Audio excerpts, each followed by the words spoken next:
CTV News at 5 with Hudson Mack. BCGEU members weren't the only ones walking a picket line today. CUPE members of the University of Victoria also walked out. About 1,300 members of CUPE Local 917 formed picket lines outside the Saunders building this morning. That's the building that houses UVic Facilities Management. UVic's other CUPE local on campus, 951, has also banned overtime and is working to rule. The union locals, which include the groundskeepers, childcare workers, and other technical staff, are trying to force the administration back to the negotiating table. The workers have been without a contract for 2 years. They say they need better job security and more money to survive. We have sort of reached a tipping point as far as wages and so on. We can no longer just accept the zeros and so on that keep being handed to us. It has gotten to the point now where it's really affecting our ability to put food on the table, and that's a kind of a critical point. CUPE says it doesn't want its strike to interfere with UVic students just back to their classes, but if the employer refuses to resume bargaining, it may launch a full-scale strike that would affect the entire campus. UVic says it's not sure what will happen next, but says it has offered a settlement package it did in June, and no one has come back with a counteroffer. We're a little disappointed that we've moved on to job action at this point, that the unions have decided to take job action. Would we be concerned about that escalating? Of course, because job action of any kind is going to have an impact on students. No matter what that job action is, it's going to have some impact on the things that students have accessibility to in their experience here. The union counters that it had until June 30th to respond. The offer's been taken off the table. The two sides are trying to work out a 4-year deal, and UVic says it hopes it can come to terms with the unions without a big disruption for its 50th anniversary celebration. Here's some proof, if you needed it, that it is tinder dry out there, and be careful in the woods. A crew from the BC Forestry Service, volunteer firefighters, and a helicopter called into Saturna Island this afternoon. A 30-square-meter area of land and brush went up in smoke. Crews got there quickly and they doused the fire quickly. It's now in the mop-up stages tonight. Firefighters say the area is on federal land and there are a lot of tree stumps there, so it'll take a while before the fire is entirely out. No buildings or people were at risk, but the fire danger is still high. A man convicted in a brazen shooting death outside Victoria's Red Jacket nightclub in 2008 is back in court this week.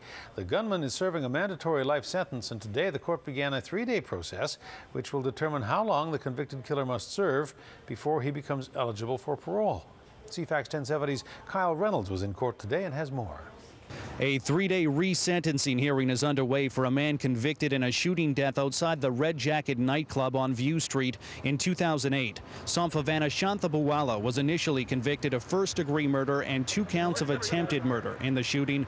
The 2010 trial heard that Shanthabuwala wasn't the trigger man, but rather called his co-accused, Mark Arrieta, to the scene.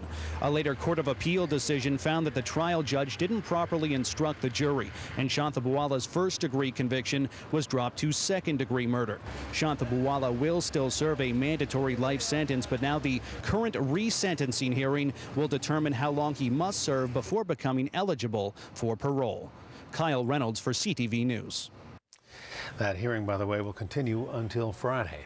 Well, you got a warning yesterday, and today police in the Capital Region were driving that point home, maybe to you, that speeding through school zones is going to cost you. Officers were handing out real tickets today, not warnings, to drivers who weren't obeying the 30-kilometer-an-hour speed limit in school zones. This was the scene on Cedar Hill Road today. The school zone hours are from 8 in the morning till 5 in the afternoon, Monday to Friday. And police say it's important that you take precautions not only in the marked school zones, but in all the areas around schools and playgrounds as well. We want people to be mindful of surrounding streets in the area. Just because there isn't a 30K sign when you're near a school, it's important just to be mindful that these are routes to school and from school. Further to that, you have school buses. Respect the school buses, respect the flashing signs. That stop sign on the school bus is the same stop sign you would encounter at a corner intersection as well. And police remind you of this as well. If you see a bus pulled over, a school bus that is, with its lights flashing and its stop sign out, it is against the law to pass it. If you're caught speeding in a school zone, it's going to cost you, and the faster you go, the heftier the fine. An 84-year-old Kamloops woman is showing off her battle wounds and recounting a terrifying story after being viciously attacked by a Rottweiler. The senior needed 98 stitches from her wrist to her elbow after the dog pounced on her Sunday outside a McDonald's restaurant. The dog was tied up, but not very well. It got loose and charged the woman. She says it was a close call, but she made it out alive because even at 84, she's got a lot of fight in her. I put my arm up to protect my face because what made me look at the dog the second time, I could see it coming at me, so I put my arm up. Otherwise, I'd have probably had it in my face. The dog had previously attacked a postal worker and was deemed to be aggressive after Sunday's attack. The owner surrendered it to the city of Kamloops, and the dog has since been put down. Well, two motorcyclists have just wrapped up a road trip with a mission. They traveled from Edmonton to Victoria in a fight against the proposed Enbridge Northern Pipeline. The Ride the Pipe project followed the route that the pipeline would take across Alberta and British Columbia. Now, the two men did not just ride the pipe, they documented it, taking photos along the way of the natural habitat that could be at risk should the pipeline burst. They also spoke to people they met, learning about how the locals feel about having a pipeline possibly going through their backyard. You ask Albertans about refining and mining and refining at home, upgrading within their own province and selling it to the eastern provinces instead of shipping it across unrefined. Suddenly they're starting to talk a lot more the same as we are. That's jobs, and we're not letting them happen here. We're giving them off to another country, other countries. And I understand why, because it's less expensive for the Chinese to upgrade and refine in their own country. Well, the men say they were also on a mission to educate people about the pipeline proposal. They say one aspect that is not often talked about is that the pipeline will be two-way. One line will carry the bitumen to the coast. One will bring the bitumen extract back to Alberta so it can be used again. They invite you to find out more about their project. RideThePipe.ca is their website. 27,000 unionized government workers walked off their jobs today in a one-day strike that has shut down government operations up and down the island and across the province. From Courtenay to Nanaimo and all the way to Victoria, Vancouver Island was a sea of bright yellow picket signs today. It's been 3 years since BCGEU members have had a raise, and for the last 5 months they haven't had a contract either. Union members are pressing the province for a wage increase. They say they deserve it. And to show it, members walked out today on everything from ministry offices to liquor stores and ICBC operations. We were asked to do something in 2010 for this province. We were asked to take zeros to help rebuild the economy, and we said yes. We went to our members and we recommended it, and our members accepted it. But during that same time, we probably lost maybe as many as 1,000 members have been cut, maybe more. The province has offered a 3.5% increase over 2 years, but the BCGEU says it's not enough. The workers want 3.5% in year one and a similar percentage for cost of living in the second year. But the union says wage offers continue to be taken off the table.